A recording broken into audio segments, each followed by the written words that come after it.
অভিমানী মন গল্পের প্রথম পর্ব। বিকেলের রোদটা যখন লিচু গাছের পাতার ফাঁক দিয়ে নানা বাড়ির বিশাল উঠোনটা এসে পড়ে, তখন যেন উঠোনে এক আনন্দের ছলকা দেখা দেয়। সেই উঠোনে বড় হয়েছে মনিরা। 3 ভাই বোনের মধ্যে মনিরা মেছো। বড় বোন মায়া পড়াশোনায় ভালো আর স্বভাবে মাসুলভ। ছোট ভাই শাওন দুষ্টুমি করে সবার মন জয় করে নেয়। বাবার শূন্যতা তাদের সংসারে পুরনো ক্ষতের মতো। সময়ের ধুলোতে ঢেকে গেলেও হঠাৎ হঠাৎ ব্যথা টের পাওয়া যায়। বাবা নেই অনেক বছর হলো। তাদের মা রওশন আর বাচ্চাদের নিয়ে স্থায়ীভাবে উঠে এসেছেন নিজেদের বাবার বাড়ি, মনিরার নানা বাড়িতে। নানা করিমউদ্দিনের বয়স হয়েছে, তবু গলার স্বর তীব্র। মনি, শাওনকে বলতো দড়ি না ফেলে জায়গাটি একটু ফাঁক করুক, সন্ধ্যার আজান হবে, উঠোনটা পরিষ্কার থাকা ভালো। মায়া ভেতর থেকে জবাব দেয়, না না, আমি করছি। শাওন, শোনোনি, তোমার সব খেলনা সরাও। শাওন জিভ বের করে, আমি তো একটু পরেই সরাবো। মনিরা হাসে, আর হাসিটা যেমন লজ্জা তেমনি যেন অব্যক্ত কোনো চাওয়া। এই বাড়ির একটা আলাদা দিক আছে, পাশের টিনের ঘরটা, যেখানে থাকে অর্ণবদের পরিবার। অর্ণব সম্পর্কে মনিদের ছোট মামা, রওশন আর আরার ছোট ভাই। বয়সে তফাৎ কম, মনিরার চেয়ে মাত্র 3 বছরের বড়। অর্ণবের হাঁটার শব্দ আলাদা। টিনের চালে সূর্যের আলো পড়ে ছিন্নির করলে সে সাধারণত বাসটা নিয়ে বসে। কখনো বা কাঁচা সুরে কান ধরলে পাশে বসা চড়ুইগুলো চুপ করে শোনে। সেদিনও তাই। দরজার কপাট ঠেলে সে উঠোনে ঢুকতেই মনিরা তর্জনী দিয়ে তাকে থামালো। স্যার, দাদি ঘুমাচ্ছে, বাঁশিটা আজ বাজাবি না। অর্ণব হাসলো। বাঁশি না বাজালে চলবে? কারো ঘুম কচকচে হলে বাঁশির সুরই তো সবচেয়ে কোমল। কোমল কথা বাদ দে, আয় লুডু বসাই, আজ আমি জিতবো। 2টি তালপাতার পাটি পেতে লুডু বসালো। পাশেই আম গাছের নিচে ছায়া, বাতাসে ভাতের গন্ধ। রান্নাঘরে মা আর খালা ব্যস্ত। দেখলি অর্ণব, পাশা ছুটতেই ছয়। ফাঁকি দিস? মনিরা চোখ কুচকে তাকায়। ফাঁকি না, ভাগ্য। তবে একদিন তোকে আমি নিয়ম মেনে হারাবো। তুই তো সব সময় বড় বড় কথাই জানিস, কিন্তু হার মানতে জানিস না। মনিরা কটাক্ষ করলো। তোর আমি তো আরো ভয়ঙ্কর, একবার যা ঠিক করে তা বদলায় না। অর্ণব জবাব দিল মৃদু হাসিতে। এইরকম খুনসুটি, এই খেরানো কথার আড়ালে লুকিয়ে থাকা অল্প অল্প টান, সব মিলিয়ে দিনগুলো বয়ে যায়। সন্ধ্যার নামাজ শেষে সবাই বারান্দায় বসে চা খায়। মুড়ি, ছোলা, নানা রাজনৈতিক কথা বলে। নানির গল্প শেষই হয় না। আর মনিরা, সে গোপনে খেয়াল করে অর্ণবের চোখে মমতার রং বদলায় কিনা। মাঝে মাঝে মনে হয় বদলায়, তবু কে বলবে। বছরের সবচেয়ে বড় আয়োজন, গ্রামের বার্ষিক সাংস্কৃতিক সন্ধ্যা। স্কুলের মাঠে মঞ্চ উঠেছে, বাঁশের খুঁটি, তালপাতার ছাউনি, রঙিন কাগজে মোড়ানো ঢালু ছাদ। নাচের প্রধান পরিবেশনা করবে অর্ণব ও মনিরা। তারা বরাবরই মঞ্চে ভালো সুর মিলিয়ে পা ফেলা। দৃষ্টি, ছন্দ সবকিছুতে এক ধরনের অদ্ভুত বোঝাপড়া। মহড়া শুরু হলো বিদ্যালয়ের 3 সেট ঘরে। কাকা থাকেন তাল ধরতে, পাশের বেঞ্চে সাউন্ড সিস্টেম। 1 2 3, হাত ওপরে, বাই টার্ন, থামো, কাকার নির্দেশ। অর্ণব হাত বাড়িয়ে মনিরার আঙ্গুল টেনে নেয়। তাহলে তালে তালে ঘূর্ণি। ভয় পাস কেন? ভয় না, লজ্জা। মনিরা নিচু স্বরে, লজ্জা কি নাচে থাকে? নাচ তো সাহসের ভাষা। সাহসেরও তো একটা দেয়াল আছে অর্ণব। দেয়াল থাক, তবু হাতটা ছাড়িস না। এই হাত না ছাড়ার প্রতিশ্রুতি যে জীবনদ্বন্দ্বে কত কঠিন হয়ে উঠবে তখন কে জানতো। মহড়ার ফাঁকে ফাঁকে কথা জুড়ে যায়। তুই কি ভাবিস? কি ভবিষ্যৎ? বড় হয়ে কি হতে চাইবি? আমি শিক্ষক হতে চাই। মেয়েদের নাচ শেখাবো, পড়াশোনা শেখাবো। তুই?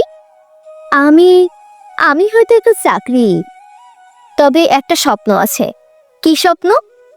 তোকে একদিন খুব বড় মঞ্চে দাঁড় করাবো, শুধু তোর জন্য দর্শক হাততালি দেবে। দর্শকের থেকে আমার তোর হাতটাই বেশি দরকার, যাতে পড়ে গেলে ধরবি। ধরবো, অর্ণব ফিসফিস করে বলে, যতদিন হাতটা আমার দিকে থাকবে। কথা শেষ হয়, কিন্তু প্রতিশ্রুতির নরম দাগ পড়ে থাকে কিশোর হৃদয়ের পাতায়। প্রথম রাতের অনুষ্ঠান, মঞ্চে নীলকমলা আলো, পেছনে বাঁশির পর্দায় কাগজের প্রজাপতি। পরিবেশকের কণ্ঠে, এবার আসছে আজকের বিশেষ পরিবেশনা, বনলতা এক টুকরো নাচ। নৃত্যে অর্ণব ও মনিরা। তবলা ওঠে, মৃদু তালে বাঁশি, পা ফেলে ওঠে তারা। একই সাথে হাত উঠায়, চোখে চোখ। মনিরা প্রথমে নার্ভাস, তারপর ছন্দে মিললে সে ভুলে যায় দর্শক, মঞ্চ, রাত। মনে থাকে শুধু যে হাতটা ধরলে নিশ্চিত। শেষ ঘূর্ণির সময় মুহূর্তে আলো নিভে আসে, অন্ধকারে তার হাতটি অর্ণব আরো শক্ত করে ধরে রাখে। তালি, বাহ, মহড়া সফল। মঞ্চ থেকে নামতেই নানি এগিয়ে আসে। বাহ মনি, আল্লাহ তোকে কত সুন্দর বানিয়েছে। অর্ণব হেসে বলে, সুন্দর তো আপনার নাতনি, আমি তো শুধু সহকারী। নানি চোখ টিপে, সহকারী কাজটাই তো সবচেয়ে বড়। জনতার ভিড় একটু সরতেই অর্ণব মৃদু চাপে। রাতটা একটু নির্জন, মাঠের পেছনে পারসারটা মনে আছে? অর্ণব। মনিরা চমকে ওঠে। এখন? হ্যাঁ, 2 মিনিটের কথা আছে। যদি না যাস, আমি ভেবেই নিব তুই ভয় পেয়েছিস। ভয় না, ঠিক আছে, দাঁড়াও। বারসারের পাশে 3 সেরের ছায়া, দূরে লাউয়ের মাচা। রাতের হাওয়ায় থিতিয়ে আছে মঞ্চের বাঁশির সুর। অর্ণব গলার স্বর নিচু করে বলে, মনিরা, আমি একটা কথা বলবো। ভাবিস না আমি আগে এই সিদ্ধান্ত নিয়েছি। কি কথা? আমি তোকে ভালোবাসি। মনিরার বুক ঠুক করে ওঠে। সে ফিরে তাকায়, দেখে অর্ণবের চোখ স্থির। ভয় নেই, কেবল গভীরতা। আমরা তো আত্মীয়, তুই তো আমার ছোট মামা। সম্পর্কে অভিধান মানুষের বানানো, কিন্তু মন মন তো আল্লাহ বানিয়েছেন। সেখানে কি কোনো সংজ্ঞা আছে? মানুষ কি বলবে? মানুষ প্রতিদিন হাজার কথা বলে। তুই কি নিশ্চিত? আমি নিশ্চিত একটা জিনিসে, তুই ছাড়া আমার কিছুই ভালো লাগে না। মঞ্চে যখন তোর হাত ধরি, আমার মনে হয় আমি সারা পৃথিবী ধরে রাখতে পারছি। শব্দগুলো বাতাসে মিলিয়ে যায়। মনিরা চোখ নামায়, তার গলার কাছে শব্দ আটকে আছে।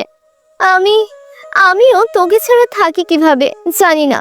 অর্ণব ধীরে বলে, তাহলে কথা থাক, এটা আমাদের গোপন থাকবে, কারো কাছে নয়। যদি কখনো ভয় লাগে আমায় ধরবি, যদি কখনো মানুষ কথা বলে আমার চোখে তাকাবি, আমি থাকবো।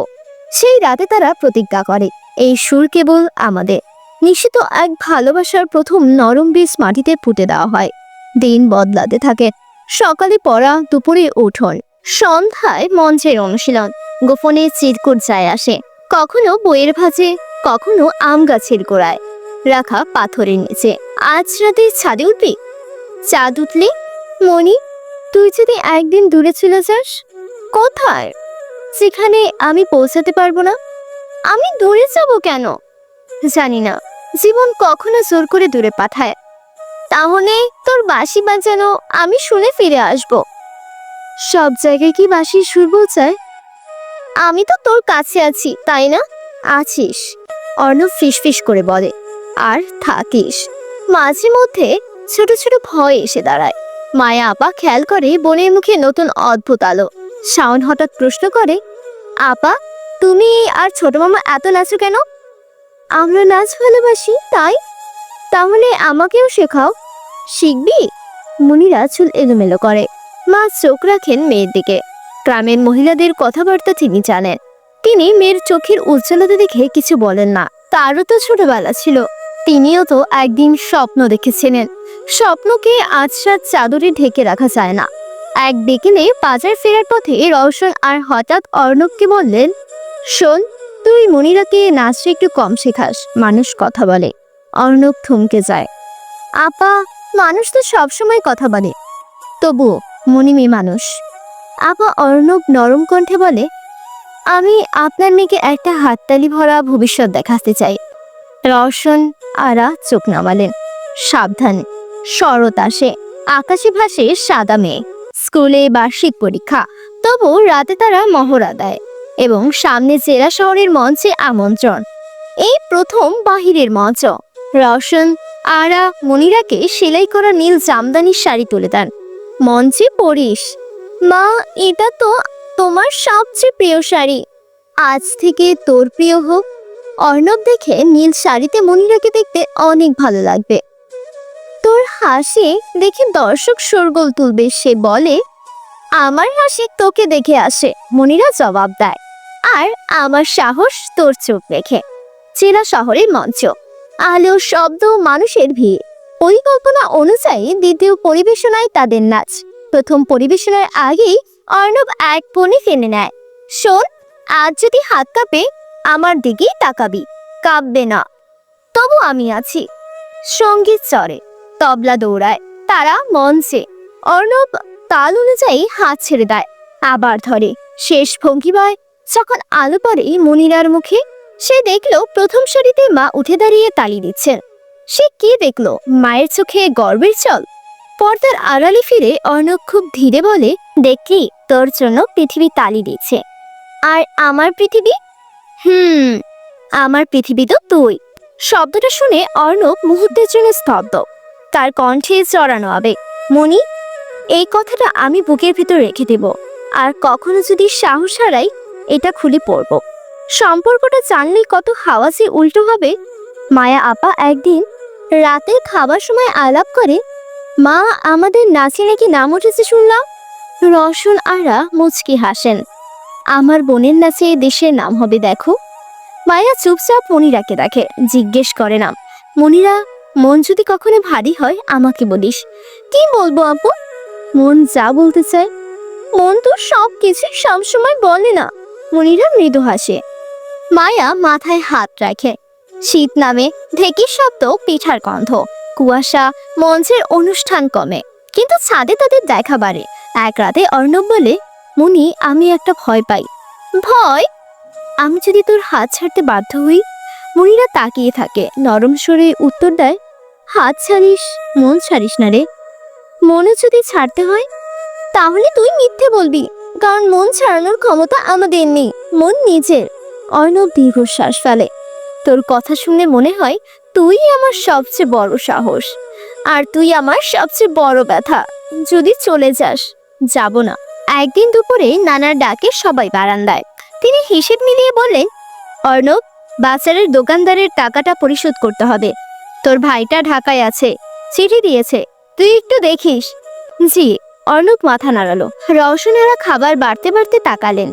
তোর অফিসে তো ইন্টারভিউ আছে শিগগির। হ্যাঁ আপা, উপজেলা অফিসে অস্থায়ী চাকরি, দেখি কি হয়। মুনিরার মনে কেমন করে উঠল। চাকরি মানে কি সময় কমে যাবে, দেখা কমে যাবে? কিন্তু প্রকাশ করলো না। খাওয়া শেষে গামছা কাঁধে হাঁটতে হাঁটতে অর্ণব বলল, প্রার্থনা করিস। প্রার্থনা করি, তোর জন্য, আমার জন্য, আমাদের জন্য। মুনিরা মনে মনে বলে। সেই সন্ধ্যায় মঞ্চে আর নাচের মহড়া হলো না, বরং তারা দুজন মাঠের পাশে দুবাই বসে চুপ। অর্ণব হঠাৎ বলে ওঠে, মুনি, জীবনটিকে খুব সহজ ভেবেছি আমরা। আমরা তো ভেবেছি জীবনকে ভালোবাসা দিয়ে জিতব। ভালোবাসা কি সবটা জেতে? না, কিন্তু হারেও না পুরোপুরি। তাহলে আমরা কি করব? আজকের মতো হাতটা ধরে থাক, কাল চা হওয়ার হবে। শীত শেষে বসন্ত, স্কুলে নতুন সেশন, নতুন বইয়ের গন্ধ। মুনিরা এখন কলেজে ওঠার প্রস্তুতি নিচ্ছে। গণিতের কড়া অঙ্ক, তার মাঝে বারান্দার রেলিংয়ে বসা বাঁশির সুর। এভাবে বাঁশি বাজাবি না, মুনিরা বকুনি দেয়। কেন? বাঁশি শুনলে মনে হয় তুই কাছে, পড়ায় মন বসে না, তাই বুঝি। তবে পড়া শেষ হলে ডাকিস, আমি কাছে আসবো। অর্ণব কাজ ছাকায়। ডাকা কি আমার কাজ? ডাকা তো যার ইচ্ছে তার। মাঝে মাঝে মায়া আপা তদারকি করতে এসে দাঁড়ায়।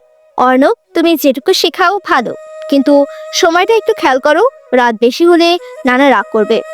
জি, খেয়াল রাখবো। মায়া চলে গেলে অর্ণব মুচকি হাসে। তোর আপা খুব বুদ্ধিমান, সব বোঝে, কিন্তু কিচ্ছু বলে না। আমারও তো তাই মনে হয়। মুনিরা নিঃশ্বাস ফেলে। মুনিরার চোখে আজ একটু ক্লান্তি।